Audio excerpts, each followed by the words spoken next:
ಎನ್ನಜ್ಞೆಯಂ ಪಾಲಿಸಬೇಕಾದರೆ ಗಂಡನೆಯ ಗಂಡು ಗಲಿಯಾದ ಈ ಬರದು ರಾಮನ ಬಲದಲ್ಲಿ ನಿನಗೆ ಅನುಮಾನವೇ ತಂದೆ ಹಾಗಾದರೆ ಪ್ರತಿಜ್ಞೆ ಮಾಡುವೆಯ ತಂದೆಯ ಮಾತು ಮೀರುವುದಿಲ್ಲವೆಂದು.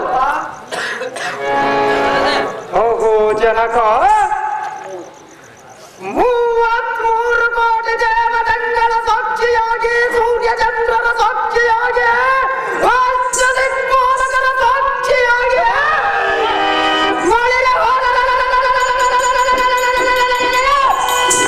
ಜನರ ಪರಶುವನ್ನು ಕಟ್ಟು ಕಲೆಯಿಡಿದ ಓ ಪರಮೇಶ್ವರನ ಸಾಕ್ಷಿಯಾಗಿ ನಿಮ್ಮ ಅಗ್ನಿಯಂ ನೆರವೇರಿಸುವೆನುತ್ತದೆ ಮಹಾಮಹಿಮಂತನೇ.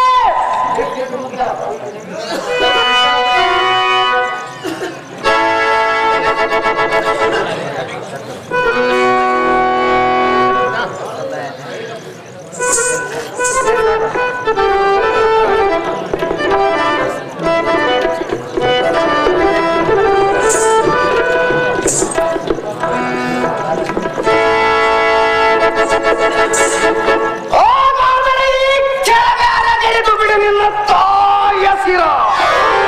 ಅಯ್ಯೋ ಶಿವ ಶಿವ ಶಿವ ಶಿವ.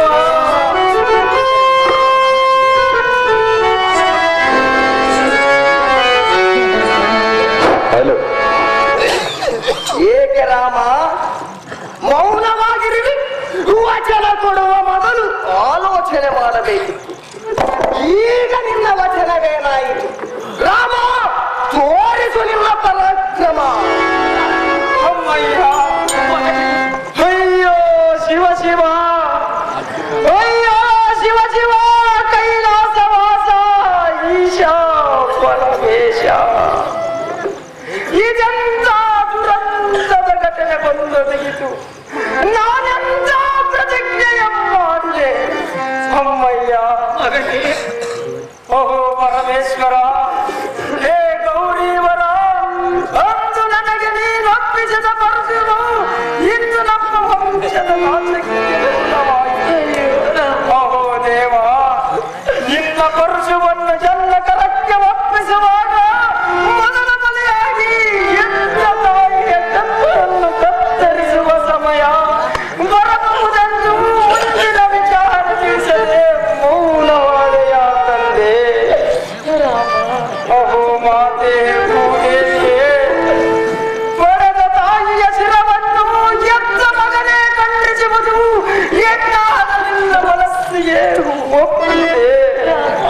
ಅಮ್ಮಯ್ಯ, ಎಲಯ್ಯ ಆಕಾಶವೇ, ಎಲಯ್ಯ ಆಕಾಶವೇ, ನಾನು ಪ್ರತಿಜ್ಞೆ ಮಾಡುವ ಮೊದಲ ಬರಚಿಲನ್ನು ಎನ್ನ ಚಿರಕ್ಕಪ್ಪಳಿಸಿ ಎನ್ನನ್ನು ಹೇಗೆ ಸಾಗಿಸಲಿಲ್ಲ. ಅಮ್ಮಯ್ಯ ಮಗನೇ, ಕೈಲಾಸದಾಸ, ಹೇ ಚಂದ್ರಮೌಳಿ, ಒಂದು ನೀನೇರಿದ ವಾಕ್ಯದಂತೆ ವಚನ ಕೊಡುವ ಮೊದಲು ಆಲೋಚನೆ ಮಾಡಿ ವಚನ ಕೊಡು. ಹಿಂದೆ ಎಲ್ಲ ಅವರ ಹಾಡಿಗೆಂದು ಸತ್ಯವಾಯಿತು ತಂದೆ, ಸತ್ಯವಾಯಿತು. ನೆನಗೊಪ್ಪಿಸಿದ ಈ ಪರಶುವೇ ನಮ್ಮ ವಂಶದ ನಾಶಕ.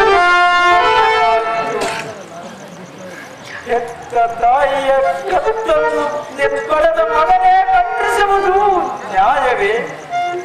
ನವಮಾಸ ಗರ್ಭದಲ್ಲಿ ಹೊತ್ತು ಎತ್ತು ಸಾಗಿ ತೊಲಗಿದ ಎತ್ತ ತಾಯಿಯ ಕತ್ತನ್ನು ಕತ್ತರಿಸುವ ಮಗನು ಈ ಭೂಮಿಯಲ್ಲಿ ಹುಟ್ಟಿರುವನೇ? ಅಮ್ಮಯ್ಯ ರಾಮ, ಈ ಜಗದಲ್ಲಿ ಮಾತೃದೇವೋ ಭವ ಎಂದು ವೇದ ಪುರಾಣಗಳೇ ಹೇಳುತ್ತವೆ. ಭೂಮಿಯಲ್ಲಿ ಬೆಳೆದ ಬೆಳಗಿಂತ ಭೂತಾಯಿಗೆ ಬೆಲೆ ಹೆಚ್ಚು. ಹೊತ್ತ ಭೂಮಿ, ಹೆತ್ತ ತಾಯಿ ಒಂದೇ ಅಲ್ಲವೇ?